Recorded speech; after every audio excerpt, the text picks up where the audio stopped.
Hi, and welcome to our learning of Mishnah Shabbat. This week we're looking at chapter 4. We're going to do the entirety of the chapter because it's only 2 Mishnayot. And this chapter 4 Mishnahs 1 and 2, halacha 1 and 2, have to do with hatmana, have to do with insulating hot food on Shabbat. And the general rule about this is that we do insulate with things that do not add heat if it's set up before Shabbat officially comes in, but we don't insulate with things that will add heat. So the first Mishnah will make these distinctions, and then the second one will continue this discussion, have an interesting discussion about muksa and some other things. So let's take a look. Mishnah Aleph of chapter 4. Bamei tomnin uvamei ein tomnin. What may we insulate food with, and what can we not use to insulate food? Ein tomnin lo v'gefet v'lo v'zebel v'lo v'melach v'lo v'sid v'lo v'chol bein lachim bein yaveshim. So we may not insulate them with mark or manure or salt or lime or sand, whether these things are wet or dry. So these are things that are considered to add heat. These are natural substances that will increase the heat of the food, not just insulate and retain heat. So that is a problem no matter what form these things are in. Lo v'tevin v'lo v'zagim v'lo v'mochim v'lo v'asavim bizman shehen lachim. So in these other things, which are with straw or grape skins or flocking or grasses, cannot be used when they're moist. Aval tomnin bahem k'shehen yaveshim. But when they're dry, they can. So it's thought that these other substances that we just listed, these are ones that when they are moist will add heat, and when they're dry, they will not. So you are allowed to use them when they're dry.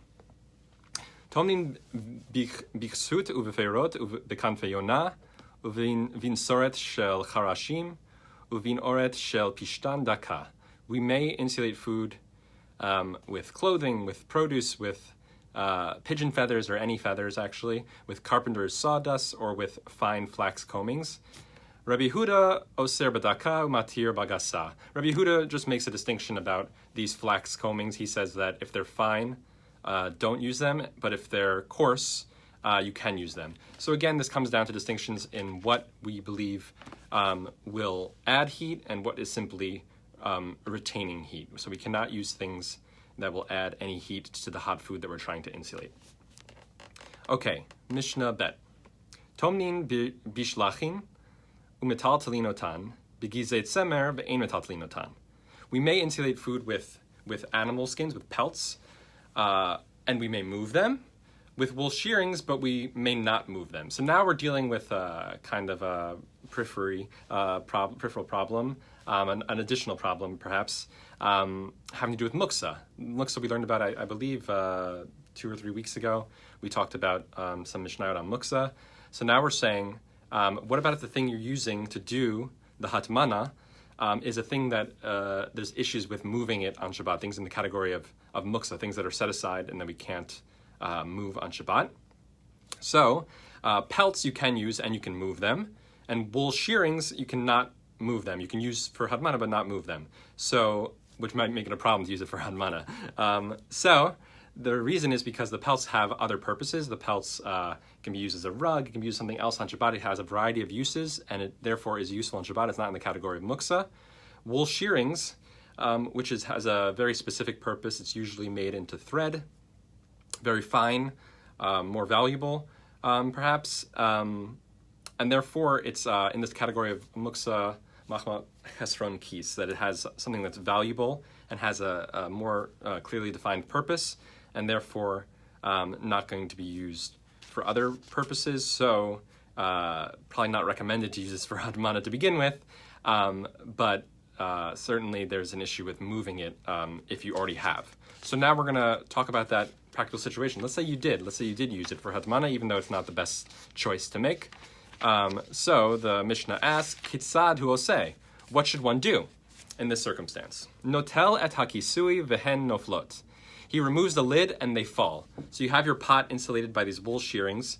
So you take the lid and you pick the lid up, and then it just so happens that the wool shearings fall. So we don't consider the lid to be a basis of muksa, to be a base of the muksa thing because it's not really meant to be holding up the wool shearings. It's your pot lid. It's meant to be the top of the pot. It's meant to insulate and keep food inside of it. So it's not its primary function, and therefore that's not how we consider it. So what you do is you just lift the pot lid, and then the things fall off. This is called tiltul min atzad. Tiltul min atzad means getting turning something over and making something so that it falls off, and that's the way you remove the muksa thing. Okay, Rabbi Elazar ben Azariah Omer, Kupa mate al tzida v'notel, shema yitol ve'eno yachol hachazir. So Rabbi Elazar ben Azariah says he tilts the box on its side and removes the food, lest he remove the pot and be unable to replace it. So what is this talking about? So imagine this is what the situation we have is we have a box of some sort, and there's a pot in that box, and around it is wool shearings, and that's what's creating the insulation. So he says you open up the box and you just remove the food that you need, but you don't want to take the pot physically out because then the wool shearings might collapse, and then you won't be able to move those things out or create a new cavity in order to put it back. So he says just take the food out. Okay?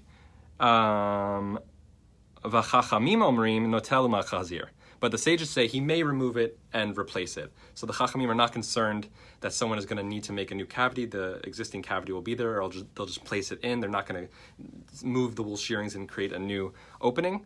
Not a concern for them, so they disagree with Rabbi Elazar ben Azariah and say you can take it out. Lo chisahu mib'od yom lo yichasenu mishtechshoch. If he did not cover it when it was yet day, he may not cover it after dark. So we say that the insulating needs to be begun before Shabbos. You need to set up whatever kind of insulating you're doing beforehand, and you can't do it if it's already Shabbos. Kisahu v'nitkala mutar lechasoto. So if he covered it and it became uncovered, he may cover it. So if you already set it up before Shabbat with one of these approved things, something that is not adding heat but is just retaining heat, and then it becomes uncovered, you can cover it back up. You could put a lid back onto a pot. You can, so long as the thing that you're using for insulation is not muksa, you can move it. So not an issue. Mimaleyat hakiton v'noten latachat hakar o tachat hakeset. So one may fill a bottle and place it under a cushion or under a bolster, like another type of pillow. So this has to do with whether it's something that's cold, that you're maybe taking the chill off in this way of putting it under a pillow or something that you want to maintain it being cool in like the very hot months of the year. Some kind of situation like that. It's a situation where it's not something that the rabbis specified against being a problem. They didn't include in the prohibition of hatmana the idea of taking the chill off of something with like a pillow or stuffing it in somewhere to take the chill off, or maintaining something being cool from the heat. Hatmana has to do with insulating to maintain heat, or the problematic type of hatmana would be adding heat. So taking the chill off or maintaining a cool temperature is not something that the rabbi stipulated in any way against, so that would not be a problem. Okay, so that is the end of the beginning and the end of chapter 4. We'll resume next week with chapter 5 of Mishnah Shabbat. Hope everyone has a good week, good Shabbos, and wishing everyone good health. All the best. Bye.